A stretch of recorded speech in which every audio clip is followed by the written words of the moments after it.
मनोरमा, आज मनीषा बहू के लिए रसोई की रस्म है। सुबह के 9 बज गए हैं, लेकिन बहू अभी तक आकर नहीं लेकर आई है। जरा किचन आकर देखो तो। बहू तो अभी तक सो रही है।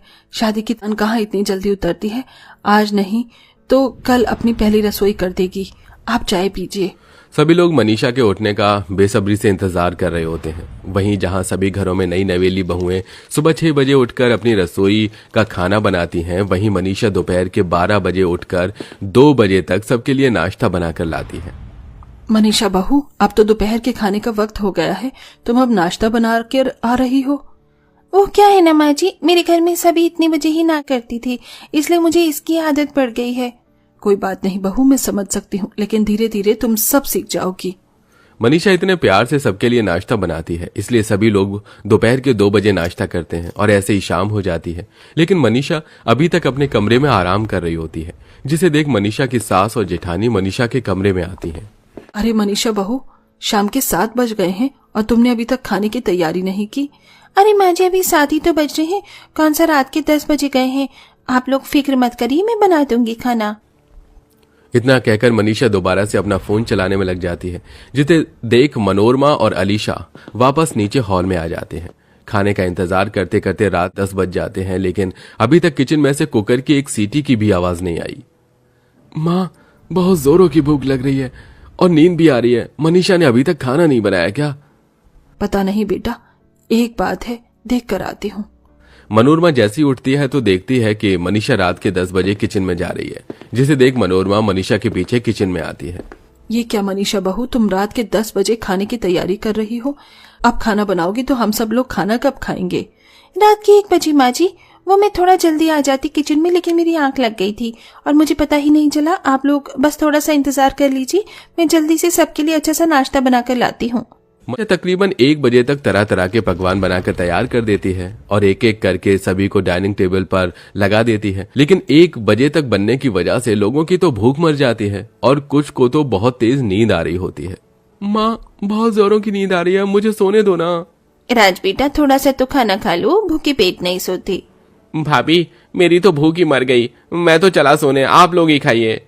रात के 1 बजे खाना बनने की वजह से सभी लोग थोड़ा बहुत ही खाना खा पाते हैं और कुछ तो बिना खाए ही सोने चले जाते हैं। रात के 1 बजे खाना खाने की वजह से सभी को ठीक से नींद भी नहीं आ पाती और अगले दिन सभी सुबह उठने की वजह दोपहर में उठते हैं, जिसके चलते कार्तिक और सौरभ की जो आपका टाइम निकल जाता है, वहीं राज का स्कूल छूट जाता है। आज मुझे कॉलेज में इतना इम्पोर्टेंट प्रेजेंटेशन देना था, लेकिन अब क्या करूं, 11 तो यहीं बज गए हैं। पूरी महीने भर की मेहनत मेरी बेकार हो जाएगी। और मेरे तो ऑफिस में आज एक बहुत इंपॉर्टेंट मीटिंग थी, बॉस तो कल मुझे बहुत सुनाने वाला है। ये सब हमारे रात को इतनी लेट 1 बजे खाना खाने की वजह से हुआ है। अगर हम समय से खाना खाते तो समय पर सो पाते। सिर्फ एक रात को 1 बजे खाना खाने की वजह से अगले दिन सभी का काफी नुकसान हो गया था। कोई कॉलेज नहीं जा पाया था तो कोई ऑफिस, लेकिन अब ये तो रोज की कहानी बन चुकी थी। मनीषा आए दिन रात को 1 बजे तक ही खाना तैयार करती थी, जिसके चलते सारे परिवार को 1 बजे ही खाना खाना पड़ता। इस आज की स्कूल की पूरी 3 दिन की छुट्टी हो चुकी है। टीचर मुझे कॉल पर बहुत सुना रही थी। आप जरा मनीषा को बोलिए कि वो थोड़ा जल्दी खाना बनाए ताकि हम सब लोग समय पर सो जाएं। तू ठीक कह रही है, मैं आज ही मनीषा बहू से इस बारे में बात करूंगी। मनोरमा सीधा मनीषा के कमरे में जाती है। प्रेम जी, अच्छा आप आ गए हैं? मैं तो आपके पास ही आने वाली थी। वो आज रात के खाने में क्या बनाऊं? बहू, तुझे जो बनाना है तू बना, लेकिन एक विनती है कि तुझे रात के 10-11 बजे तक खाना तैयार कर दिया कर, क्योंकि 1 बजे खाना खाने की वजह से हम सब लोगों की आंखें बड़ी लेट खुलती हैं। लेकिन माँ जी, मेरे घर में तो सब 1 बजे ही खाना खाती थी, इसलिए मुझे 1 बजे की आदत डली हुई है। और अगर मैं 8 बजे किचन में चली भी जाऊंगी तो मेरे हाथ पैर नहीं चलने वाले। सिर्फ कुछ दिनों की बात है और फिर आप सबको भी आदत लग जाएगी।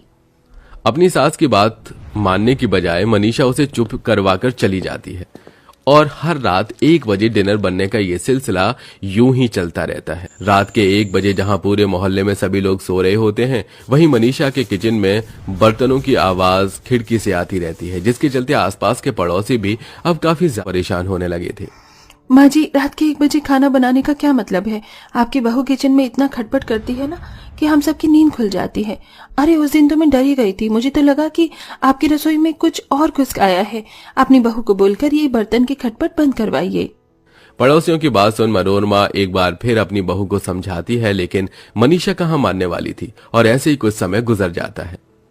आ, आ, मेरा पेट। क्या हुआ सौरभ बेटा? सुबह से देख रही हूँ पेट पकड़ कर बैठा हुआ है। रुक जा, मैं तेरे लिए पेट दर्द का काढ़ा बना कर लाती हूँ।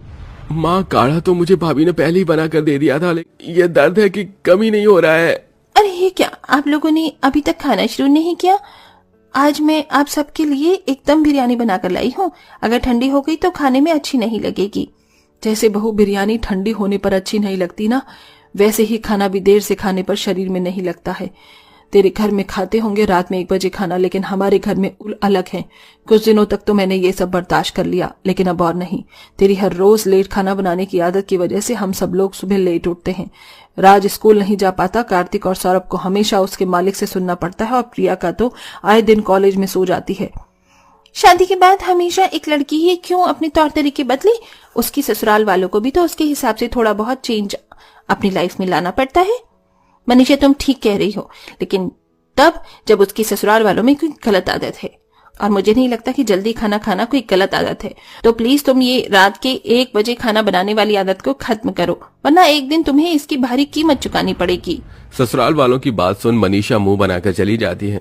उसे देख उसके ससुराल वाले समझाते हैं कि मनीषा को समझाने का कोई फायदा नहीं होता, और अगले दिन फिर से मनीषा रात को 1 बजे ही सबके लिए खाना बनाती है, जिसके चलते अब मनीषा के ससुराल वाले मनीषा के हाथ का खाना खाने के बजाय बाहर से खाना ऑर्डर करके खाने लगे थे।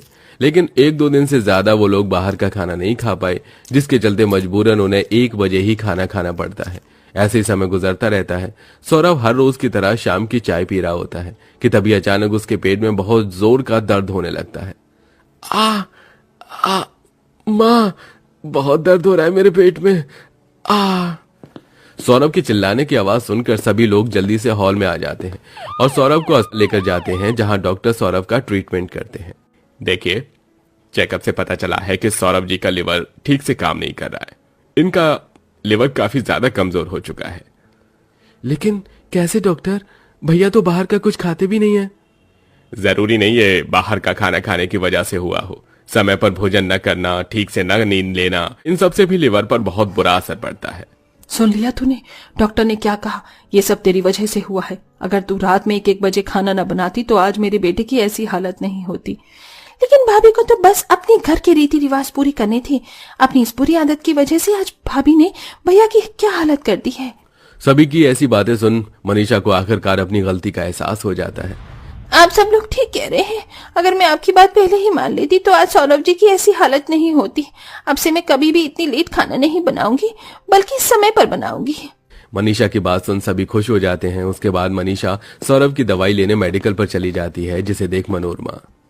थैंक यू डॉक्टर साहब, अगर आप हमारा साथ न देते तो हमारी बहू की 1 बजे खाना बनाने वाली आदत कभी नहीं छूटती। मैं आपका फैमिली डॉक्टर हूँ। अगर कभी किसी और चीज की जरूरत लगे तो मुझे जरूर बताइएगा।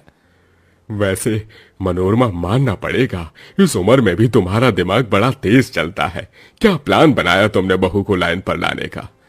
सौरभ को तो लिवर से जुड़ी कोई परेशानी हुई नहीं थी, बल्कि ये सब तो मनोरमा ने पूरे परिवार और डॉक्टर के साथ मिलकर प्लान किया था, ताकि वो मनीषा को सुधार सके। और मनोरमा का ये प्लान सक्सेसफुल भी होता है।